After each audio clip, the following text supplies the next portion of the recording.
वक्रतुंड महाकाय सूर्यकोटि समप्रभ निर्विघ्नं कुरु मे देव सर्वकार्येषु सर्वदा।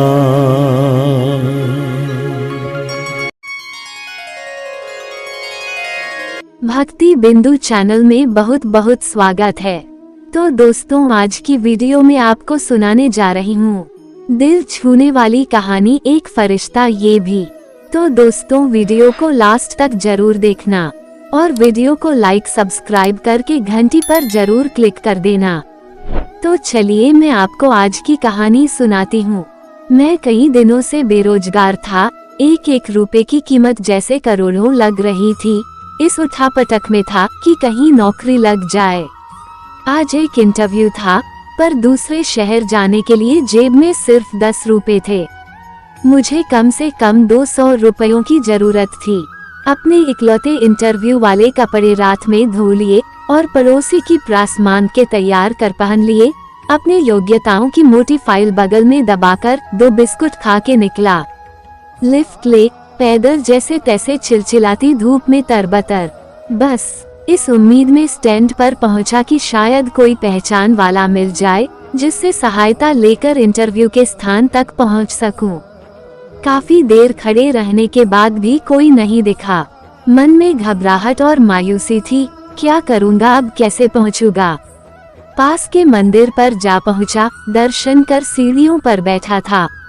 मेरे पास में ही एक फकीर बैठा था। उसके कटोरे में मेरी जेब और बैंक अकाउंट से भी ज्यादा पैसे पड़े थे। मेरी नजरें और हालात समझ के बोला, कुछ मदद चाहिए क्या? मैं बनावटी मुस्कुराहट के साथ बोला, आप क्या मदद करोगे? चाहो तो मेरे पूरे पैसे रख लो। वो मुस्कुरा कर बोला। मैं चौंक गया। उसे कैसे पता मेरी जरूरत? मैंने कहा, क्यों, शायद आपको जरूरत है। वो गंभीरता से बोला, हाँ है तो, पर तुम्हारा क्या, तुम तो दिन भर मांग के कमाते हो। मैंने उसका पक्ष रखते हुए कहा। वो हंसता हुआ बोला, मैं नहीं मांगता साहब, लोग डाल जाते हैं मेरे कटोरे में पुण्य कमाने के लिए। मैं तो फकीर हूँ, मुझे इनका कोई मोह नहीं। मुझे सिर्फ भूख लगती है, वो भी एक टाइम, और कुछ दवाइयाँ, बस। मैं तो खुद ये सारे पैसे मंदिर की पेटी में डाल देता हूँ। वो सहज था कहते कहते। मैंने हैरानी से पूछा, फिर यहाँ बैठते क्यों हो? जरूरतमंदों की मदद करने, कहते हुए वो मंद मंद मुस्कुरा रहा था। मैं उसका मुंह देखता रह गया। उसने 200 रुपये मेरे हाथ पर रख दिए और बोला, जब हो तब लौटा देना। मैं उसका शुक्रिया जताता हुआ वहाँ से अपने गंतव्य तक पहुँचा।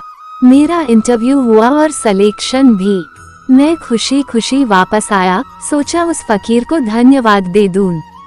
मैं मंदिर पहुंचा। बाहर सीढ़ियों पर भीड़ लगी थी। मैं घुस के अंदर पहुंचा। देखा वही फकीर मरा पड़ा था। मैं भौचक्का रह गया। मैंने दूसरों से पूछा, ये कैसे हुआ? पता चला वो किसी बीमारी से परेशान था, सिर्फ दवाइयों पर जिंदा था। आज उसके पास दवाइयाँ नहीं थी और न उन्हें खरीदने के पैसे। मैं अवाक सा उस फकीर को देख रहा था। अपनी दवाइयों के पैसे वो मुझे दे गया था।